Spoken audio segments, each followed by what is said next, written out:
I recently pulled my WLToys 12428 out of storage, and I haven't used it in a long time, and I thought, what better time to use it? So I burned up a control board in my Blade Inductrix Pro FPV drone, and I thought, why don't I Frankenstein this thing?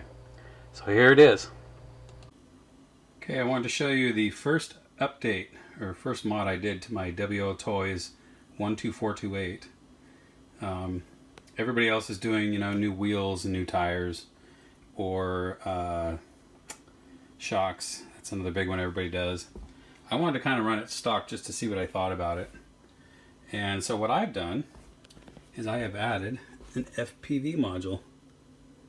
So this is off of an Inductrix, a Blade Inductrix Pro. It's a little FPV module. I've got one single screw in the front here, and then a little dab of hot glue on two sides to hold it in place. The angle is just about perfect. I'll show you some FPV video here in a little bit. I wired it into the lighting system. So I just made a little pigtail that allowed me to plug into that lighting system, kind of a Y pigtail. So that's where I'm grabbing my power, and it works really good. So the Blade Inductrix FPV system is a 25 milliwatt system. So I don't have extreme range, but it's not bad at all. So let's get out there and give this thing a little bit of bashing. So before I bash it, I just wanted to give you a sample of what it is,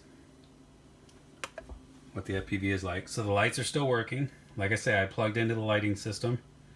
I'm drawing power off of that. It's the right voltage for my FPV.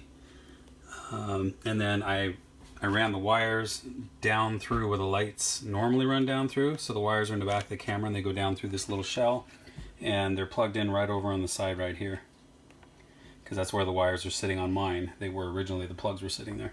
So anyways, let's go ahead and pull the lens cap off. And the other thing I did was I took hot glue and I sealed the camera, which, yes, it may cause me some heating issues, and I'll have to cross that bridge when I get to it.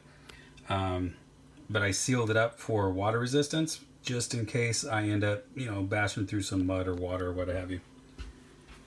And here's the view we get. And as you can see, that camera puts out a really nice view. It's actually good. And the angle, I've already tested this a little bit. The angle is really good setting right here. I can totally tell where I'm going. So this will be fun.